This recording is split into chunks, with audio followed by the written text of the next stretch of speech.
Welcome back to last week's news today and another week of Ash's development. Before we dive into a closer look at the live stream, we want to remind everyone that Steven will be a guest on the community podcast discussion round on September 10th. If you have any questions you would like to ask, please head over to the thread linked in the description. You'll also find the link to YokaiTheater's Twitch channel. Remember to follow them so you don't miss out. Intrepid has also released an article covering the node update. We'll link it alongside everything else below the video. For those who are new to the community, the village node is the third stage that a node can level up to. We had the opportunity to see these in Alpha 1, and in total there will be 6 stages. Steven shared with us after the stream that the assets for reaching the town stage will be available from the beginning of Alpha 2. This means that if a node meets requirements for stage 4, it can become a town. Remember that not all nodes can become towns. It will depend on whether the node is a sovereign or vassal node. You can learn more about this via the wiki link we've posted in the description. Intrepid also discussed how node expansion has changed to a district approach. When areas begin to expand, the node will undergo small construction projects represented by scaffolding and other elements being placed in the expansion zone. This means you will visually witness the village growing into a town and eventually into a city and so forth. Now the stream begins talking about citizenship. Housing is a requirement for citizenship, and there are 4 forms of housing: inns, apartments, static housing, and freeholds. We took a closer look at freeholds in July. If you want to learn more about them, you can check out the video above or in the description below. Inns will be the most common type of housing, consisting of rented rooms. They will exist inside the node system and in some starting areas, providing access to basic functions such as storage. Inns are instance, and while Steven mentioned different room types with various functions, he did not elaborate further. You'll have the ability to invite party members and allow family members to access your room, but only one player can rent the room. Citizens and non-citizens can rent rooms, but to claim citizenship, a player must have housing. The number of citizens that a node can have will depend on various factors, including the availability of apartments. While Intrepid do have internal targets they aim to achieve, these figures are subject to testing. The Alpha 2 will finalize them before they are released to the public. Citizens must pay a recurring due to keep their citizen status. Being a citizen comes with many benefits such as a reduced tax rates, access to relic buffs, and unique vendors. You can renounce your citizenship, which triggers a cooldown period, but afterwards allow you to claim citizenship in another node. If your node is destroyed in a siege, you become a refugee, enabling you to acquire new housing in another node immediately without any cooldown.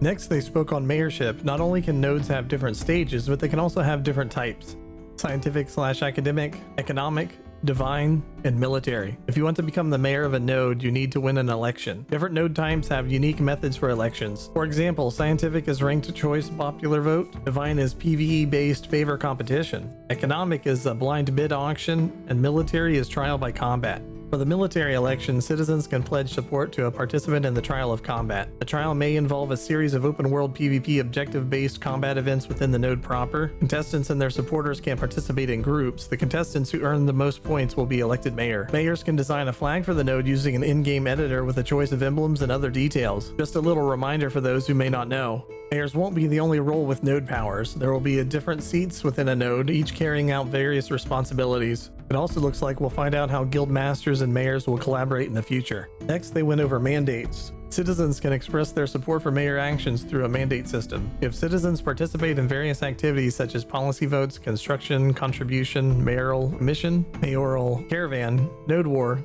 and node siege, they generate mandates for the mayor.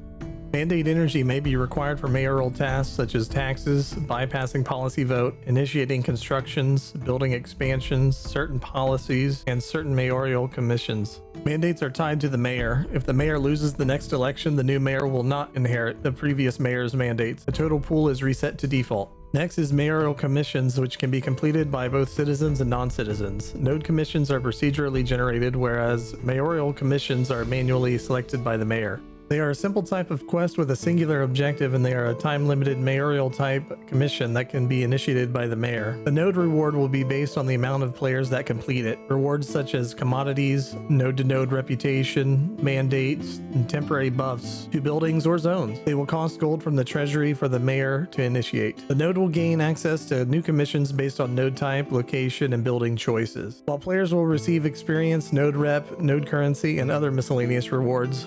They then spoke on policies, which are pretty much the same as the last time we heard about them. They can alter ways the node can function, like tax and fees adjustments, building and zone buffs, and node-to-node reputation activities like war and trade. Mayors propose policies which citizens can vote on. Nodes will have a limited number of policy slots available for proposed and active policies. Next is service buildings. There are two types of buildings within a node: default buildings and constructed buildings. All nodes have access to all constructed building options, but mayors can make nodes unique by controlling the active and passive buildings that are connected in their locations. They can further specialize their nodes' buildings through expansion trees, and the specialization can be enhanced through policies and relic systems. After the building construction has been confirmed by the mayor, players need to bring construction materials throughout the building process. Players turn in materials to the construction foreman, which acts as an active way to support the construction of buildings. It will take 15 to 20 minutes or longer for a building to be constructed. Buildings need to be maintained or they will fall into disarray and require repair. Constructed buildings can become objectives in node sieges and events, so mayors will need to be strategic in choosing where to build their most valuable structures.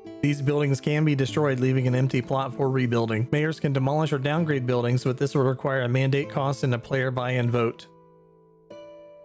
Next up is buy orders. A buy order is a material-based trade order for buildings, upgrades, and maintenance required for a node. Mayors can select these through a recipe-like system. It is not a quest. You can check the node UI and nodes around you to see which buy orders are active. This is the node UI menu for Winstead. On the Treasury tab, the mayor can activate a buy order. We also get to see other Treasury features such as node commodities in the inventory, which are materials used for various systems like building, repairs, siege defense, etc. We can also view citizenship dues, total node gold, and tax rates. The mayor can create the buy order by selecting the commodity. From here, they can specify the recipe, desired materials, purchase price, uptime duration of the buy order, and quantity. If the mayor uses buy order commodities to construct a building, the player can then visit the requisition agent to submit materials. This helps fulfill building orders, finish construction, and allows them to earn node currency and reputation, which in turn enables them to make unique purchases from node NPCs.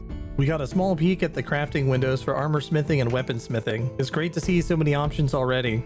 We also now know that there will be more node previews before Alpha 2, and that nodes have dedicated designers and environment artists that will focus on the continual development of node tech and assets up to and beyond the launch of Ashes of Creation. And if you have any feedback regarding the Alpha 2 Village node update, please head over to the forum thread and leave a post. The link is in our description. For those who had submitted questions for the live stream, the Q&A segment was quite short, but Vaknar has responded to all of them on the thread. Finally, if you missed it, the new wallpaper is up, and as always, our favorite part of the week is Fan Art Friday. It was done by Cash and it looks great.